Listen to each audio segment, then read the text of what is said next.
Welcome back to another TNT fishing video. Today we are talking about the Dropshot. I'm going to run through with you how I set it up, the lures that I'm using, the weights that I use and the hooks, and we'll have a look at a couple of clips of recent fishing with the Dropshot. I'm finding it really hard to find decent fish at the moment, but we're persevering. We seem to be circling back to the same spot on a regular basis, trying to find them bigger fish, and it's not really paid off. But we'll keep going. In the meantime, let me talk about the Dropshot.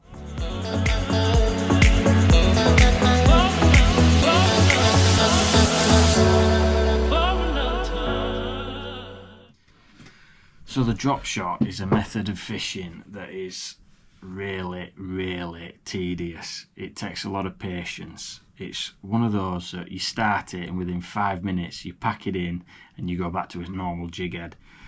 You've got to get past that because Dropshot is one of the most effective methods of fishing for catching perch, pike even sometimes, but it really does find those fish that are being a bit finicky and find them bites when everything else is failing. So you've got to get past that level of boredom from fishing a Dropshot to realise that it's actually probably one of the most effective fishing, and it's super effective. Let's take a look at a clip from the other week, shall we? Pretty local to me. You'll see this spot a couple of times on this video. We have been back to it a few times. Let's catch some perch.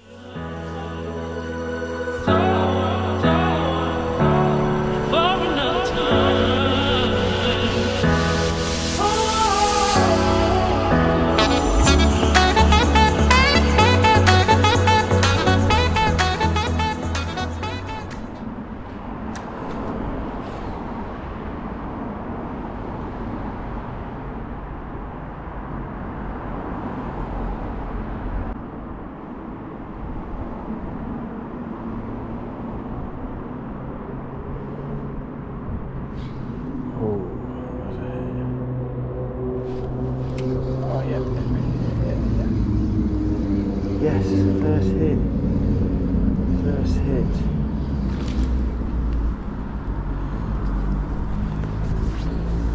Finally.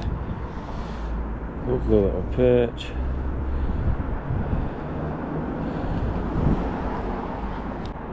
Let's check this guy out. Okay, only a tiny one, but first perch of the day. Obviously some under that bridge. Had a couple of bites then.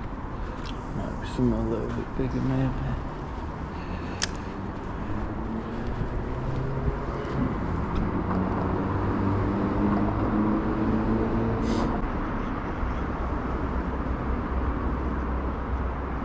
Oh, that was a hit.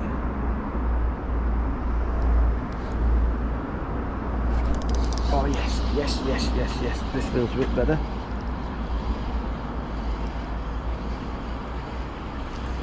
Oh, he's a little bit bigger. Ouch.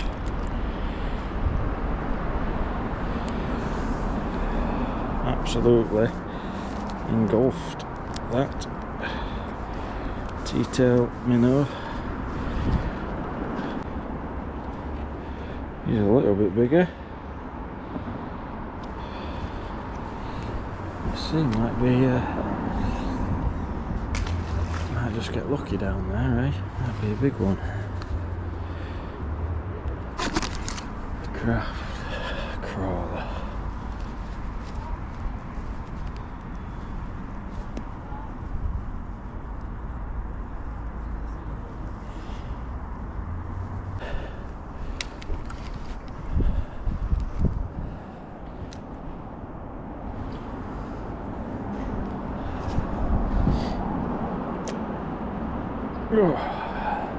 So we've just varied it up to the craft crawler, see if there's aught bigger down there.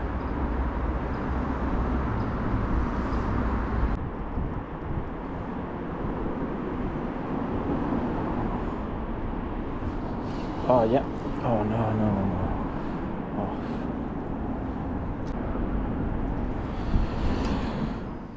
So the Dropshot rig. Let me show you this. So Dropshot hook. This is monofill, but it's not normally what I use. I normally use fluoro, about £8, and this is my hook position essentially. Normally it sits a bit flatter than that, but hook always pointing up, normally about 4 to 6 inches, and then I've got my Dropshot weight. Okay, now that distance at 4 to 6 inches I wouldn't say is absolutely critical, because with the Dropshot rig you can let the tension off the line and vary the height of the lure up and down the water column. It's a really effective method of trying to find them bites. If the fish are a bit higher up, you can typically tie the hook up maybe, I don't know, 1 to 2 feet above the weight if it's a deep section of river, and it will get you those bites sort of mid water column. But good rule of thumb for me is 4 to 6 inches off the bottom of the weight. Now people quite often ask me, how do you tie a Dropshot rig? Because there are various different knots and methods of using it, and I think a very common one is using the Palomar knot. Now I don't like using the Palomar knot because the hook tends to flop like that. So if that's your normal position of your hook, it sags or flops on the knot. So I use a different knot. I think the term for this knot is a Dropshot knot. So I tie my Dropshot knot, yeah? This is how I go about it. Take my hook, pointing down, take my line and feed it through the eye and pull the hook up maybe 6 inches. Then I let the hook dangle. Loop the line back on itself, so you've got a crossover at the top, just about see that there, so the line is not very thick. And then on the top you then twist the line on itself maybe 6 times, and what you're left with is effectively a loop which has got twists on either side. Take your hook and feed your hook through the hole and pull on the line both ends, okay? And this is what you end up with. So at this point now, let's just have a quick look at this. You've sort of pulled the knot down tight on itself, more or less, and then give this a bit of spit and cinch it down tight. And what it does, it sandwiches either side of the shank and then holds that hook up nice and straight. And this is the difference between the Palomar knot, is you're not tying the knot on the eye of the hook, you're tying it effectively around the shank, and it keeps the hook up perfectly perpendicular with the line. A strong knot, I've never been broken off, I've never had the knot give way. Some people may tie it differently, but this is my method. And then from there, effectively, all I would do, take my Dropshot weight and I would just tie. This is this has got a fixed eye on it, this Dropshot weight, so I would then just tie a little 4-turn clinch knot or something just to secure that weight in position. You can get the adjustable Dropshot weights. I don't like them and I lose so many of them, so I tend to stick with the fixed eye Dropshot weights. So effectively, that's my Dropshot rig that I've just tied. Let's take another look at that knot there. You can just about see that. Dropshot rig done. Weight on. So going back to that other spot, I've hit this spot about 3 times, okay? Every now and then I get a 25cm fish, and then most of them just been wasps, but the big fish are there, so we keep trying. Let's take a look.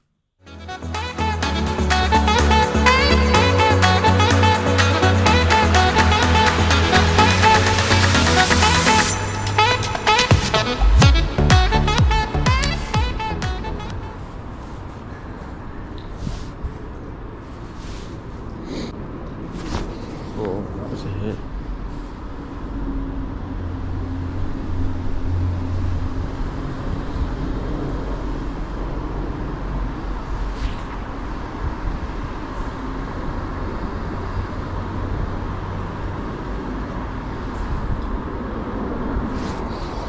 yeah.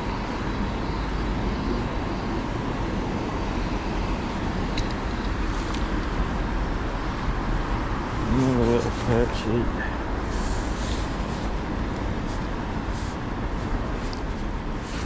Absolutely tiny little perch.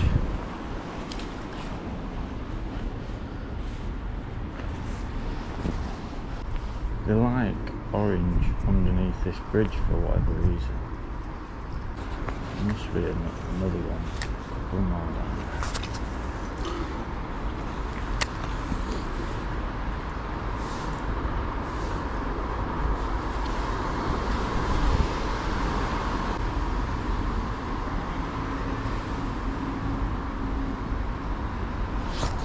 Oh yeah, this is not a bad one. This feels a bit better. This feels a bit better.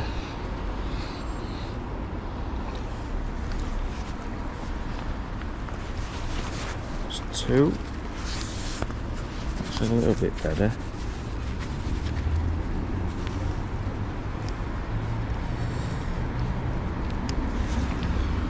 Get in. It's not a bad one. Flaring up nicely. Let's take a look at how I hook my lure onto my hook, yeah? So that's my drop shot hook. So I always lip hook the lure. So on a lure like this where you've got a pretty big sort of profile on the face, I want the lure to sort of stick out like that. So I'll feed it through the top of the nose, and effectively this is what I'm left with. Like that. Now this hook's a bit big for this bait. I would use a smaller hook for this, but just as an example, that's what I've got. And the reason I do that is because it allows the lure to move significantly more in the water as opposed to if the hook was all the way through the body. Now some may say it makes probably minuscule difference to the hookup rate, but I've always lip hooked, and it's not often I miss a bite on the drop shot. And generally what you find is that the fish will physically engulf the whole lure when it's going for it. You might get the odd tap here and there, but if a fish is going for this, it's going for it, you'll feel that bite nice and sharp, very sudden. Set the hook, bang, you're in. Lip hook is how I rig all my lures. So that's how we would rig our lures.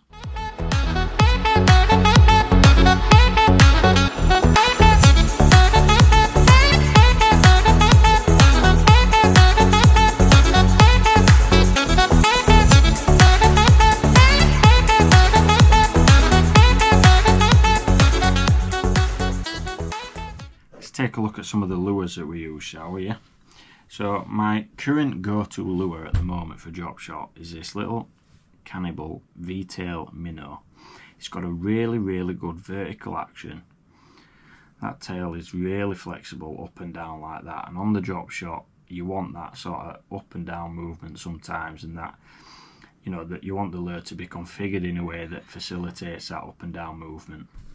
I have used on occasion, and it's caught me some big fish, just a simple paddle tail. When you're fishing the drop shot with a paddle tail, it does create a lot of body roll and a lot of sort of erratic movements. The paddle tail sort of forces the lure in all different directions. Really good type of lure for drop shot. So you've got your different type of shads, paddle tail, you know, V-tail, both effective. People use tiny little lures for drop shotting.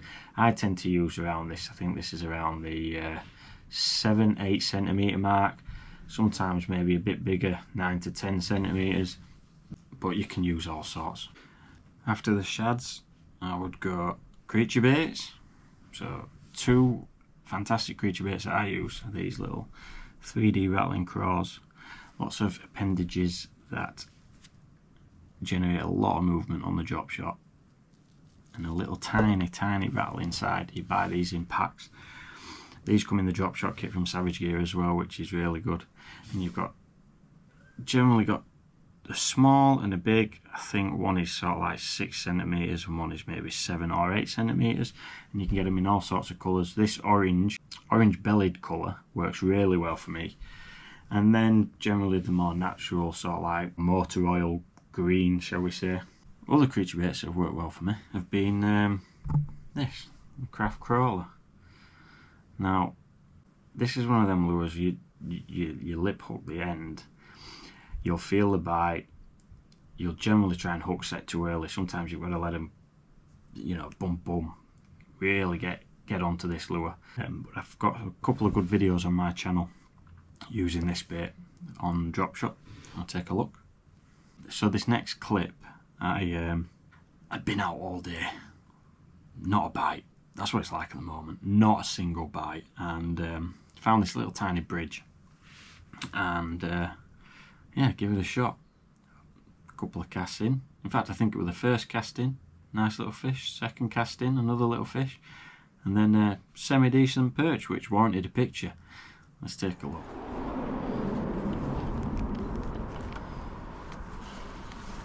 Alright, let's see if we get a bite under the bridge, eh?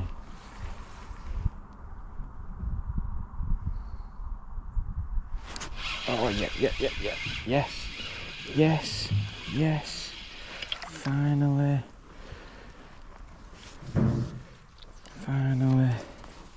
absolutely demolished. Lovely little perch, chuck him back down there, because I'm pretty sure there will be another one. Finally caught a fish after this stupidly long slog of a day.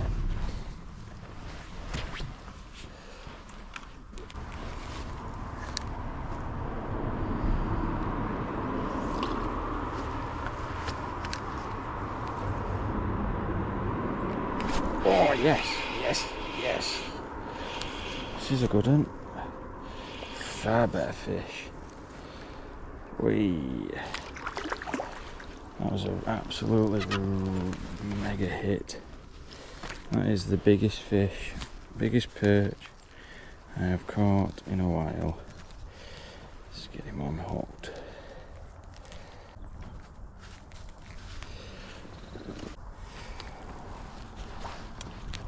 Now he is an absolutely pristine perch, absolutely pristine.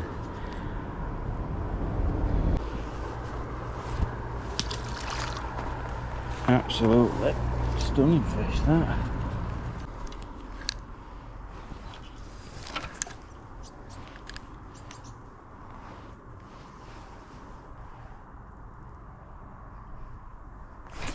Oh yes.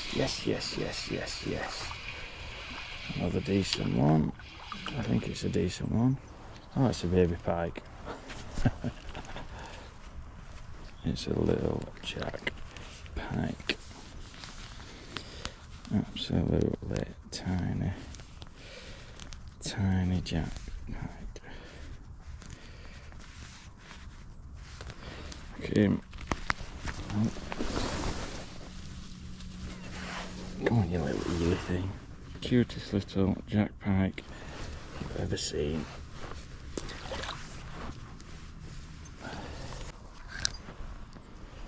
That was a hit.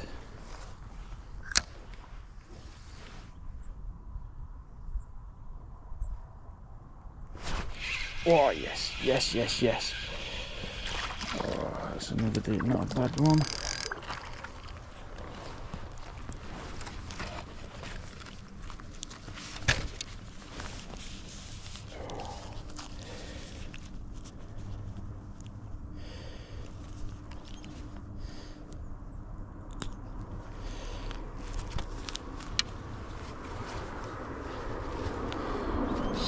Semi decent one. Not as big as the other one, but a stunning perch nonetheless. So with regards to the weights, typically our fish a drop shot with a 5 to 7 grams. 7 gram for the sort of the river scenarios. 7 grams not heavy enough for like a fast flow, but a medium flow river 7 gram will do. 5 gram I use for the canals and the very light flow on the rivers. Don't really go much heavier. I've never really needed to, because I typically don't fish the drop shot in super fast flow. You'll always sort of try and hit the slacks. And the 5 gram, would I go any lighter than that? Probably not. You do want the weight to sort of hug the bottom, so it's not pulling up off the floor every time you twitch that rod tip. So yeah, 5, 7, with the fixed swivel eyes on the top. So that's my drop shot setup. In terms of the rod, I tend to use either my light game rod, which is 5 to 18 gram, or my ultralight game rod, which is 3 to 10 gram. They're both 7-foot rods, both do the job just fine with a drop shot. So hope you enjoy the video, guys. I hope this has provided you with a little bit of information, and I hope you can use it to your advantage when out fishing. Stay posted. We are going to be trying to catch some fish, as difficult as it is at this time of year, and hopefully have some more footage for you soon, guys. Thanks a lot. Cheers for watching, and don't forget to subscribe. Cheers, guys.